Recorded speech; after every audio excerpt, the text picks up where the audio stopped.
हरियाणा की हर अपडेट के लिए बेल आइकन दबाएं और सब्सक्राइब करें STV हरियाणा न्यूज। नमस्कार, हरियाणा न्यूज के खास कार्यक्रम हरियाणा की आवाज में आप सभी का स्वागत है और मैं हूं आपके साथ सोनिया सत्यारिता। हरियाणा की आवाज इस कार्यक्रम में हम मुद्दा उठाते जनता से जुड़ा हुआ और जनता से ही राय लेते हैं। आज इस कार्यक्रम में हम मुद्दा उठा रहे किसान आंदोलन का। देखिए, किसानों का आंदोलन लगातार जारी है। आज 108वां दिन है। बीते 107 दिनों से किसान दिल्ली की दहलीज पर डटे हुए हैं। महापंचायतें हो रही हैं। इन महापंचायतों के मार्फत किसानों को एकजुट किया जा रहा है। तो आज हरियाणा की आवाज में हम यही पूछेंगे कि क्या समाधान हो पाएगा किसानों की समस्या का? क्या किसानों की नई रणनीति से किसी तरह का कोई समाधान नजर आ रहा है? नेताओं के विरोध प्रदर्शन के बाद खुलेंगे क्या बातचीत के द्वार और कब निकलेगा किसान आंदोलन का समाधान? बीजेपी जेजेपी विधायकों के विरोध पर आपकी क्या राय है? क्योंकि अगर प्रदेश में सत्तासीन मंत्रियों की बात करें तो वो जहां भी अपने कार्यक्रम आयोजित कर रहे हैं तो वहीं पर संयुक्त किसान मोर्चा के जो किसान हैं वो पहुंचते हैं, कार्यक्रमों को रद्द कराते हुए नजर आते हैं, विरोध करते हुए नजर आते हैं। तो ऐसे में आपको क्या लग रहा है, क्या किसान जिस तरह से विरोध कर रहे हैं आपको लग रहा है कि ऐसे में सरकार झुक जाएगी? जानकारी दे दें कि 15 मार्च को कॉरपोरेट विरोधी दिवस मनाएंगे किसान, क्योंकि संयुक्त किसान मोर्चा की ओर से आगे की रणनीतियां तय की जा रही हैं। 15 मार्च को कॉरपोरेट विरोधी दिवस मनाया जाएगा। 17 मार्च को मजदूर संगठनों के साथ कन्वेंशन होगा। 19 मार्च को मुजारा लहर दिवस मनाया जाएगा। 23 मार्च को युवा किसान बॉर्डर पर धरना देंगे। 26 मार्च को किसानों का देशव्यापी भारत बंद आह्वान रहेगा। 28 मार्च को कानूनों की प्रतियां जलाएंगे किसान। तो यहां संयुक्त किसान मोर्चा ने आगे की नई रणनीति बनाई है। संयुक्त किसान मोर्चा की ओर से बार बार रणनीतियां बनाई जाती हैं, बार बार हुंकार भरी जाती है और अब संयुक्त किसान मोर्चा ने आगे की रणनीति बनाई है। 15 मार्च को कॉरपोरेट विरोधी दिवस मनाया जाएगा। 17 मार्च को मजदूर संगठनों के साथ कन्वेंशन होगा। 19 मार्च को मुजारा लहर दिवस मनाया जाएगा। 23 मार्च को युवा किसान बॉर्डर पर धरना देंगे। 26 मार्च को किसानों का देशव्यापी भारत बंद होगा। 28 मार्च को कानूनों की प्रतियां जलाएंगे किसान। तो तमाम दर्शक जो इस वक्त हमारे कार्यक्रम को देख रहे हैं हमारे साथ जरूर जुड़े, अपनी राय हम तक जरूर पहुंचाए। विजेंद्र अंबाला से हमारे साथ जुड़ चुके हैं। विजेंद्र, आप कार्यक्रम में जुड़ चुके हैं। किसान आंदोलन को लेकर आपका क्या सोचना, आपका क्या कहना है? विजेंद्र कैथल से मैडम जी कैथल जी, राय रखिए विजेंद्र जी। बिल्कुल ये सही है। जो जेजेपी या बीजेपी का जो भी विधायक है हम उनको गांव में नहीं बढ़ने देंगे, बिल्कुल ही। हम किसी भी कीमत पे गांव में नहीं आने देंगे किसी विधायक को। विरोध क्यों किया जा रहा है और क्या आपको लग रहा है कि इस विरोध से किसी तरह का समाधान हो जाएगा विजेंद्र जी? समाधान तो निकलेगा मैडम जी, अगर ये गांव में नहीं घुसने देंगे। साथी समारोह में भी आते हैं और दुख में भी आते हैं, इनको बिल्कुल भी हम आने नहीं देंगे। तो इससे समाधान तो निकलेगा मैडम। नहीं निकलेगा तो ऐसे ही फिर आपके भी इलेक्शन होने हैं, बाद में सब कुछ इनको पे डिपेंड हो जाएगा। आंदोलन तो लंबा चलेगा। चलिए, बहुत शुक्रिया। कोई और राय आप रखना चाहेंगे विजेंद्र? चलिए, बहुत शुक्रिया कार्यक्रम में जुड़ने के लिए। तो तमाम दर्शक जो इस वक्त हरियाणा की आवाज हमारे कार्यक्रम को देख रहे हैं हमारे साथ जरूर जुड़े, अपनी राय हम तक जरूर पहुंचाएं, क्योंकि किसान देखिए प्रदेश में जहां भी जेजेपी बीजेपी नेताओं के कार्यक्रम हो रहे हैं वहां पहुंच रहे हैं, विरोध करते हुए नजर आ रहे हैं। आज कुरुक्षेत्र में अजय चौटाला के कार्यक्रमों का किसानों ने विरोध किया। झज्जर और करनाल में भी बीजेपी जेजेपी के कार्यक्रमों का विरोध करते हुए किसान नजर आए। तो चौतरफा सत्तासीन नेताओं का किसान विरोध करते हुए नजर आ रहे हैं। कहीं भी किसी भी कार्यक्रम में कोई मंत्री, विधायक, सांसद शिरकत करते नजर आते हैं तो किसान वहां पर पहुंचते हुए नजर आते हैं, विरोध व्यक्त करते हुए नजर आते हैं। तो ऐसे में आपको लग रहा है कि बीजेपी जेजेपी विधायकों के विरोध से किसी तरह का समाधान निकल जाएगा और किसानों ने आगे की रणनीति भी तय की है। संयुक्त किसान मोर्चा ने आगे की रणनीति तय की है कि आपको लग रहा है क्या इस रणनीति से किसी तरह का समाधान होगा? क्या इस रणनीति से सरकार बैकफुट पर आती हुई नजर आएगी? क्योंकि किसानों का आंदोलन लगातार जारी है। आज 108वां दिन है। बीते 107 दिनों से किसान दिल्ली की दहलीज पर डटे हुए हैं। प्रदेश के अलग अलग हिस्सों में किसान धरनारत है। मनोराम हमारे साथ जुड़ चुके कार्यक्रम में। मनोराम, आप कार्यक्रम में जुड़ चुके हैं, राय रखिए। मैम ये जो झज्जर का वे था, झज्जर में आज आने थे दुष्यंत चौटाला जी। मैम इसमें आज इनका विरोध किया जा रहा है, आप इसकी खबर दिखा रहे हैं कुछ? जी जरा ये बताएं कि विरोध क्यों किया जा रहा है और आपको लग रहा है कि इस तरह से आप विरोध करेंगे तो सरकार बैकफुट पर आ जाएगी? हाँ मैम, ये झज्जर में गुरुकुल में प्रोग्राम था, वहाँ पर बोला जा रहा था कि यहाँ पर आए, इसका विरोध किया जा रहा है तारखाप की तरफ से, इसलिए उसका वो किया जा रहा है। तो क्यों किया जा रहा है विरोध पर? आपका क्या राय है, क्या प्रतिक्रिया आपकी ओर से? मैम उसमें बोला गया था कि यदि आप आ रहे हो तो कुछ दिन बाद प्रोग्राम कर ले, इसका आप आगे बढ़ा दे, तो हमने आगे नहीं किया उसको गुरुकुल की तरफ से, तो यहाँ पर वो किया जा रहा है विरोध। चलिए बहुत शुक्रिया कार्यक्रम में जुड़ने के लिए आपका। तो तमाम दर्शक जो इस वक्त हमारे साथ जुड़ रहे हैं, हमारे साथ जुड़े राय साझा करें। सत्यवान जींद से हमारे साथ जुड़ चुके हैं। सत्यवान, आप कार्यक्रम में जुड़ चुके हैं, किसान आंदोलन को लेकर आपका क्या सोचना, क्या कहना, और फिलहाल प्रदेश में जो स्थिति देखने को मिल रही है इसके बारे में भी आपका क्या सोचना? किसान लगातार सत्तासीन नेताओं का विरोध करते हुए नजर आ रहे हैं। नमस्कार मैडम जी नमस्कार। मैडम जी, हमने तो ये सब ऐसा आंदोलन कभी देखा नहीं। 60 साल की उम्र होगी, टिकैत जी का भी देखा, देवीलाल जी का, चरण सिंह का, सारे देखे, लेकिन ऐसे जो दोनों थोक नाड़ी हो रही है, सरकार नहीं झुकती, ये नहीं झुकते किसान। तो इसका समाधान तो ये होगा, कोई एक आदमी नरमाए झुके कुछ हो, या कोई बीच में समाधान निकलने वाला भी नहीं है। सारे देश स्वादु हो रहे हैं इकट्ठा, इसमें चाहे कोई संस्था ला लो, चाहे समाज से ही कोई आदमी बीच में आ जाए, 2 आदमी का झगड़ा हो तो। लेकिन इसके बीच बचाव करने वाला कोई नहीं आया अब तक। सब अपनी कोई वोटा के चक्कर में उधर लग रहा है, कोई उधर लग रहा है, और ये हो रहे हैं परेशानी। गांव में आप देख लो ना, एक घर छोड़ के आदमी 2 दिन बाहर चला जाओ, किसी का पशु भी है, खेती बाड़ी भी है, सब कुछ है, गुस्से में खेती को बर्बाद भी करने लग रहे हैं। तो इसका हल क्या निकलेगा? तो सरकार सोचो भाई, जब इन्हें कह दिया मैं MSP पे दे दो, हमने तीनों कानून रहे जो, वहां पर भी नहीं सरकार एक कदम आगे बढ़ रही। फिर क्या भाई, इनकी 303 वोट आ गई तो इसका मतलब जनता परेशान हो जाए, इतना घमंड हो गया कि भाई हमने किसी को नहीं सुननी है, नहीं किसी की, जो हमने जो बोला उस पर केस कर देते हैं, चाहे पत्रकार हो चाहे जनता हो, कोई भी हो। तो घमंड तो फिर मैडम जी नुकार जो ऊपर थूकेगा तो उल्टा पड़ेगा, मुंह पे आके हो। ज्यादा घमंड तो अच्छा भी नहीं होता, कोई भी हो। तो मेरी तो यह राय है जी, आपने जो समाधान, और आप बार बार करो इसका समाधान, पता नहीं सरकार नहीं लगता नहीं बातों का, जनता क्या कह रही है पता नहीं, वो सुनते नहीं किसी की। चलिए बहुत शुक्रिया सत्यवान कार्यक्रम में जुड़ने के लिए। तो तमाम दर्शक जो इस वक्त हमारे कार्यक्रम को देख रहे हैं, हमारे साथ जरूर जुड़े, अपनी राय हम तक जरूर साझा करें, हमें बताएं कि आपका किसान आंदोलन के बारे में क्या सोचना है, क्या कहना, आपको क्या लग रहा है, क्या किसानों की समस्याओं का जो समाधान है वो हो जाएगा? क्योंकि 100 दिन से ज्यादा का वक्त हो गया, किसान लगातार आंदोलनरत हैं। किसान एक ही मांग पर अड़े हुए हैं, तीनों कृषि कानून रद्द किए जाएं। जैसे ही केंद्र सरकार की ओर से तीनों कृषि कानूनों को रद्द करने पर सहमति जाहिर कर दी जाएगी, ठीक वैसे ही किसान नेता इस आंदोलन के समापन की घोषणा करते हुए भी नजर आएंगे। ये ऐसा किसान नेता लगातार कहते हुए नजर आ रहे हैं। रमेश जींद से हमारे साथ जुड़ चुके। रमेश, आप कार्यक्रम में जुड़ चुके हैं। किसान आंदोलन को लेकर क्या राय, क्या प्रतिक्रिया? आपको लग रहा है कि बीजेपी जेजेपी नेताओं का विरोध करने से समाधान हो जाएगा? ये तो गलत कर रहे हैं जी। क्योंकि ये तो जैसे कोई बुजुर्ग या मतलब मौत में भी आते थे, घोड़ा निवाण में, तो ओड़ा भी जाने से रोक रहे हैं, ये तो गलत कर रहे हैं जी। हैं?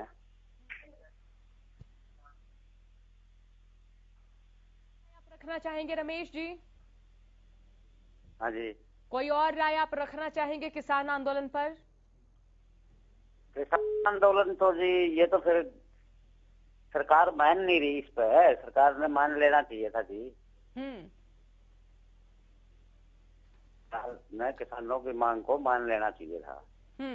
चलिए ठीक है, बहुत शुक्रिया कार्यक्रम में जुड़ने के लिए। तो इसी तरह हरियाणा की आवाज में तमाम दर्शक अगर हमारे कार्यक्रम को देख रहे तो जरूर हमारे साथ जुड़े, राय साझा करें, हमें बताएं कि आपका किसान आंदोलन के बारे में क्या सोचना, क्या कहना, आपको लग रहा है क्या सरकार किसानों की मांगों पर सहमति जाहिर कर देगी? क्या केंद्र को किसानों की मांगे मान लेनी चाहिए? क्योंकि बुजुर्ग यहाँ पर डटे हुए हैं, बच्चे यहाँ पर नजर आ रहे हैं, जितने पुरुष किसान इस आंदोलन में अपनी भागीदारिता तय करते हुए नजर आ रहे हैं, उतनी ही किसान महिलाएं भी यहाँ पर नजर आ रही हैं।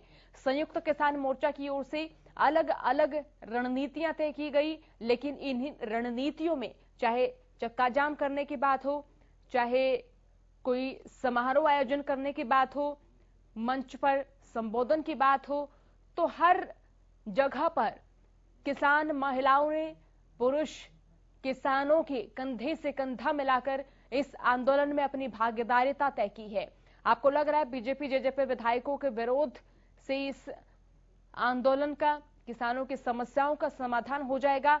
तमाम दर्शक, अगर आपका ताल्लुक खेती किसानी से है तो आप जरूर हमारे कार्यक्रम में जुड़िएगा, हमें बताइएगा कि आपका क्या सोचना है, क्या कहना है। हाल फिलहाल की फसलों के बारे में भी हमें बताइएगा कि हाल फिलहाल की फसलों में क्या आपको एमएसपी पर जो फसल आप बेच रहे हैं वो क्या एमएसपी पर खरीदी जा रही है, चाहे सरसों की बात करें। और आप ये भी बताइए कि जो किसान अपनी गेहूं की खड़ी फसल को नष्ट कर रहे हैं, इसके बारे में आपका क्या सोचना है, क्योंकि गेहूं की जो फसल है वो अपने वृद्धि के अंतिम पड़ाव पर है। किसी एक क्षेत्र में पर्यावरणिक आधार पर जो जलवायु परिवर्तन होता है, तो ऐसे में मार्च के अंतिम सप्ताह तक गेहूं की फसल कटने लायक हो जाती है, फसल पककर तैयार हो जाती है, लेकिन कहीं पर अप्रैल में गेहूं की फसल कटनी शुरू होती है। तो ऐसे में जो इस अवस्था में गेहूं की जो फसल है वो अपनी वृद्धि के अंतिम पड़ाव पर है और इसी बीच गेहूं की फसल को किसान नष्ट भी कर रहे हैं। आपका उस बारे में क्या सोचना है? क्या किसानों को ऐसा करना चाहिए? अगर किसान आक्रोश में हैं तो फसल को नष्ट करना कितना सही है? झज्जर से दीपक हमारे साथ जुड़ चुके कार्यक्रम में। दीपक, आप कार्यक्रम में जुड़ चुके हैं, क्या राय, क्या प्रतिक्रिया किसान आंदोलन पर आपकी? देखो जी, ये जो किसान जो धरने पर बैठे हैं ये बिल्कुल सही बैठे हैं। पूरे भारत के अंदर एमएसपी लागू होनी चाहिए, क्योंकि अगर देखा जाए हरियाणा के अंदर बाजरे का भाव एमएसपी के कारण 2150 रुपए था और जबकि राजस्थान के अंदर बाजरे का भाव 1100 रुपए था। एमएसपी अगर लागू हो जाएगी तो राजस्थान का आदमी भी अपने बाजरे का भाव 2100 ले पाएगा।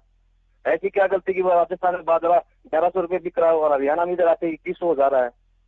और ये जो तीनों कानून बनाए हैं सरकार ने उद्योगपतियों के लिए बनाए हैं, बिल्कुल, क्योंकि किसान गेहूं तक स्टोरेज नहीं कर पाता है, वो भी खराब हो जाते हैं। और स्टोरेज कौन कर पाएगा? सिर्फ ये उद्योगपति कर पाएंगे। और जिससे बाजार के अंदर डिमांड बढ़ जाएगी उसकी, और डिमांड बढ़ेगी तो उसका भाव बढ़ेगा, भाव बढ़ेगा तो उद्योगपति को फायदा होगा। और एक स्थान से दूसरे स्थान पर किसान क्यों जाए बेचने के लिए? दूसरी स्टेट में अपनी फसल बेचने के लिए महाराष्ट्र में क्यों जाएगा? किसान के वहां होना चाहिए कि गांव से 5 किलोमीटर 2 किलोमीटर 10 किलोमीटर पे सरकार फसल को खरीदे। और जो प्राइवेट सेक्टर बोल रहा है, सरकार बोल रही है कि प्राइवेट सेक्टर ऊंचे दाम पे खरीद लेगा, तो सरकार खरीद ले एक दाम पे, भाई 2200 रुपए या 2500 रुपए सरकार खरीद के 200 रुपए सरकार मुनाफा कमा के दे दे प्राइवेट सेक्टर को, जब किसानों को नहीं चाहिए। ये सरासर काले कानून है। किसान जो बैठे हैं वो सही बैठे हैं, किसानों की सरकार को सुननी चाहिए। चलिए, बहुत शुक्रिया दीपक कार्यक्रम में जुड़ने के लिए। तो तमाम दर्शक जो इस वक्त हमारे इस कार्यक्रम को देख रहे हैं, हमारे साथ जरूर जुड़ें, और अगर आपका ताल्लुक खेती किसानी से है तो आप जरूर जुड़ें। पलवल से गिरिराज हमारे साथ जुड़ चुके कार्यक्रम में। आप कार्यक्रम में जुड़ चुके, किसान आंदोलन को लेकर क्या राय, क्या प्रतिक्रिया? आपको लग रहा है क्या बीजेपी जेजेपी विधायकों के कार्यक्रमों का अगर किसान विरोध कर रहे हैं तो किसी तरह का समाधान निकलेगा?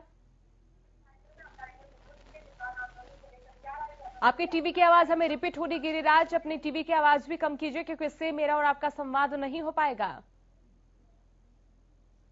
राय रखिए, आपका क्या सोचना किसान आंदोलन के बारे में? तो गिरिराज से हमारा संपर्क नहीं हो पाया, संवाद नहीं हो पाया। तमाम दर्शक जो हमारे साथ इस कार्यक्रम को देखने जरूर जुड़े और हमें अपनी राय बताएं, अपनी प्रतिक्रिया साझा करें, अपने विचार साझा करें। हमें बताएं कि ये तीनों कृषि कानून जो हैं क्या वो किसानों के हित में आपको नजर आ रहे हैं? और अगर किसानों के हित में नहीं है तो किसान जो आंदोलन कर रहे हैं, क्या उनकी इन मांगों का समाधान निकल पाएगा? अगर ये कानून किसानों के हित में है तो फिर सरकार क्यों इन कानूनों की अच्छाई किसानों तक गिनवाने में विफल साबित हो रही है? क्यों सरकार अभी तक किसानों को इन कृषि कानूनों के फायदे नहीं गिनवा पाई है? सवाल कई सारे हैं जिनका उत्तर जानने की हम कोशिश कर रहे हैं और इसी मुद्दे पर जनता के विचार, जनता की प्रतिक्रिया जानने की भी हम कोशिश कर रहे हैं। हमारा नंबर टीवी स्क्रीन पर बार बार फ्लैश हो रहा है। तमाम दर्शक हमारे साथ जरूर जुड़े। गिरिराज हमारे साथ जुड़ चुके कार्यक्रम में। गिरिराज, किसान आंदोलन को लेकर क्या सोचना, क्या राय साझा करें? नमस्कार जी, नमस्कार। ऐसा है जी जो मतलब आंदोलन चल रहा है, अपनी जगह सही चल रहा है अभी। ऐसा है जो किसानों की फसल है ना जी, वो लूटी जा रही है। अब कपास जो बिकी थी 5500, वो इन्होंने 3300 में खरीदी थी। और जैसे कि मतलब कोई भी आदमी है, हम अपनी चीज बनाई हुई चीज को फैक्ट्री वाले वो अपने आप देखते हैं, हमारी फसलों को दूसरी बोली लगाते हैं। गिरिराज, आप बताइए, आप खेती करते हैं, आप किसान हैं गिरिराज? हाँ जी किसान है जी। अभी कौन सी फसल बोई है आपने? अब तो जो है वो रखा है जी। सरसों की फसल नहीं है आपके क्षेत्र में? हाँ जी, खेती करते हैं जी। तो जरा बताएं कि हाल फिलहाल की जो फसलें रही हैं उनका सही रेट मिला है? नहीं जी, गेहूँ।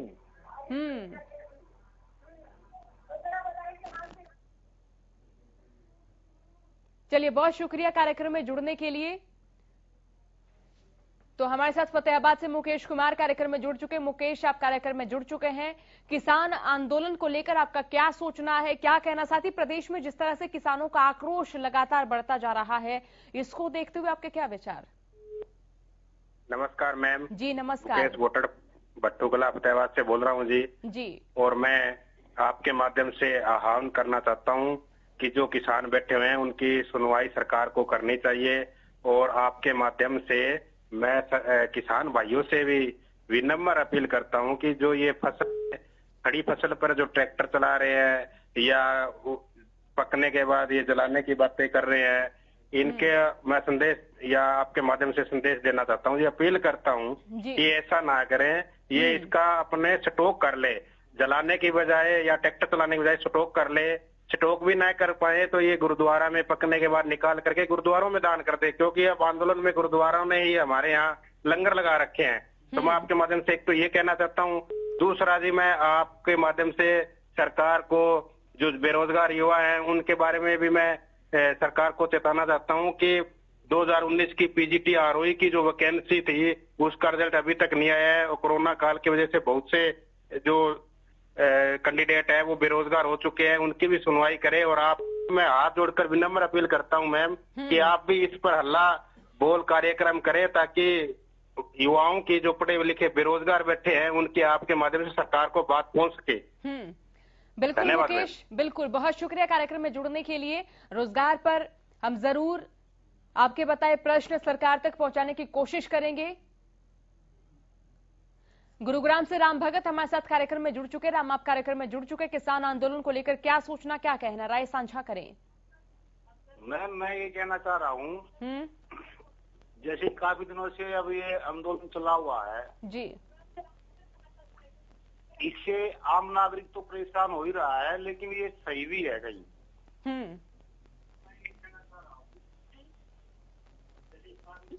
कोई और राय आप रखना चाहेंगे राम? मैं ये राय देना चाहता हूँ कि जो हमारे नरेंद्र मोदी जी है, वे इतने अडिग क्यों हो रहे हैं? क्योंकि ये जो जनता बैठी है आंदोलन में, उन्होंने तो उसको चुन के भेजा था। बिल्कुल। चलिए, बहुत शुक्रिया कार्यक्रम में जुड़ने के लिए राम भगत आपका। साथ ही जो किसान हमारे साथ कार्यक्रम में जुड़ रहे हैं उनसे यही सवाल है कि आप बताएं कि जो किसान अपनी गेहूं की खड़ी फसल को नष्ट कर रहे हैं वो कितना सही है। और साथ ही आपके जो साथी किसान हैं उनसे आग्रह भी जरूर करें कि गेहूं की खड़ी फसल को नष्ट ना किया जाए। ये किसान की 6 महीने की मेहनत है।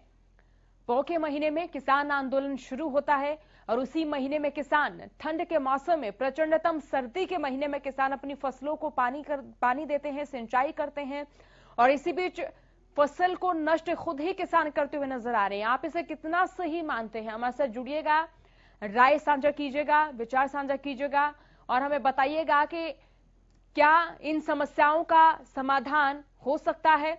नूह से शौकीन हमारे साथ जुड़ चुके। शौकीन, आप कार्यक्रम में जुड़ चुके हैं, राय रखिए। तो शौकीन से हमारा जो संपर्क है वो नहीं हो पाया, संवाद नहीं हो पाया।